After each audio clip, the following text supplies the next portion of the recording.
Okay, now I grab my knife, and what I start to do is separate the chicken from the dark meat and the white meat. That's the main goal. However, most times what I realize is when you roast a chicken, it's going to be easy enough to tear apart with your hands anyway. So what I'm doing here is deboning and taking out all the skin from the meat. You don't want that stuff in your soup. It's kind of unpleasant.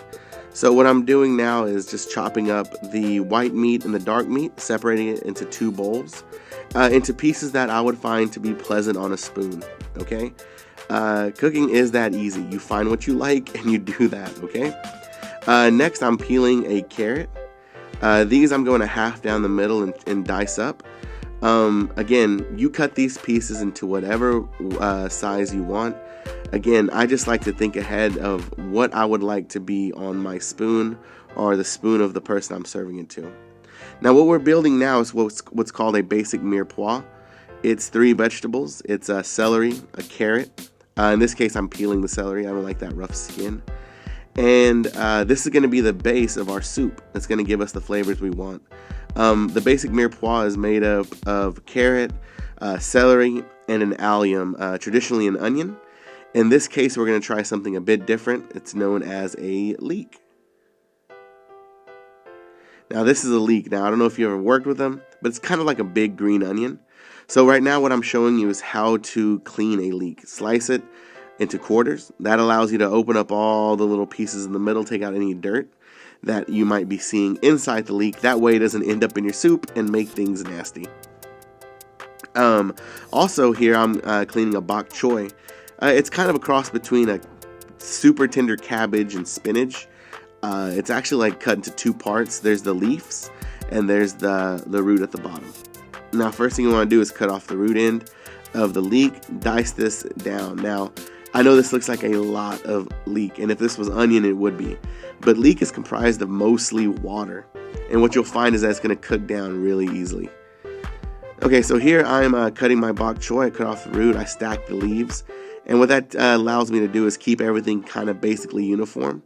Watch your fingers. Again, I'm separating the roots, which take a little bit longer to cook, from the leaves, which again are very tender, very delicate. So you want to throw that in at the end. Now we're moving on to the garlic. Now you're gonna notice later on in the video, I kind of go out of order. I'm paying way more attention to the video, the filming this video than I should be. So right now I'm dicing up some garlic. I use about 4 or 5 cloves. You can use way less, you can use way more. It doesn't matter. Again, the joy of cooking, guys, is that you find what you like and you cook that. Okay, so always clean your surface before cutting. I love mushrooms. So what I did was I decided to throw mushrooms into this version of my dish. Now, I've never done this before, but I had in my mind that I wanted these very, very thinly sliced mushrooms in my soup to soak up all the broth and to get soft and tender, and that I would possibly cook them in 2 batches. Now to add the rosemary. Now, rosemary is super fragrant. However, I lost the film that I was using to show you how to peel the leaves off. Basically, you grab it at one end and you pull against the grain, taking off all the leaves. And then you just mince them up. Now get a large pot, put it over high heat, throw some olive oil in there, throw in your leek, throw in your celery, give it a little stir, and begin to add your mirepoix. There goes the carrot, like I said, the celery and the leek. And see, I forgot the garlic. Usually what I would do first is add the garlic and the red pepper flake. Now, this red pepper flake is key. Now, I used a ton in this recipe, mostly because the person I'm cooking for loves spicy food. All right, so if you are more sensitive to that, don't use so much red pepper flake. What you just saw a while ago was me adding in the rosemary. Now I'm throwing in some butter. Now the butter is gonna add. The butter is salted. What I'm doing now is flavoring the vegetables. Now I'm seasoning with salt, a little bit of pepper, and what you want to do is season as you go. As you cook, taste the vegetables, see how they're tasting. If they don't taste like anything now, they're not gonna taste like anything at the end, and you're gonna find yourself having to salt and put all this pepper in raw and cooked towards the end. It's not gonna be as pleasant as you would like. So right now what I'm doing is I'm just stirring it, making sure all the vegetables are flat, allowing them to cook out all their water. Here I'm adding in the bok choy root. Notice it's the root and not the leaves. Again, the leaves will wilt super quickly, so you're going to put that in the broth at the end. A little more butter is what I needed at this point. Now look at the vegetables. See how wilted how soft they became? We'll see when I stir at the pot. There's hardly any liquid anymore. This is the perfect time to incorporate your chicken broth. Now for this, I had some chicken broth that I made homemade. I'm not trying to be fancy. It's actually super easy.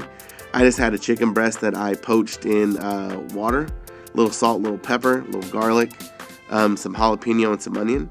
And when the chicken was poached, that's what I used. If you don't have that, you can see that I used some Kroger brand chicken stock. I love that brand. It works just as fine.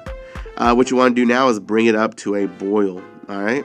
Now that it's boiling, this is your soup, and it's time to add in your egg noodles. Again, a cheap bag of egg noodles goes a long way.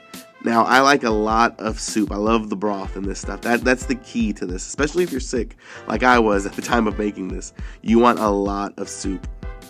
So now that the noodles are in, go ahead and add your chicken, add your mushrooms. Go ahead and give it a pretty good mix in. And we're about done. Let's just bring this up to a boil. Finish cooking the noodles. It'll take, however long the bag says. I don't really measure anymore. I don't do that kind of stuff. I'm not saying that I'm a pro, but I know what I like. Right there you'll see that I just added in the leaves, and I also tasted the broth, man. That's what you need to do. You need to taste the broth as you go. Again, you salt and you season as you go. Now my broth was fine.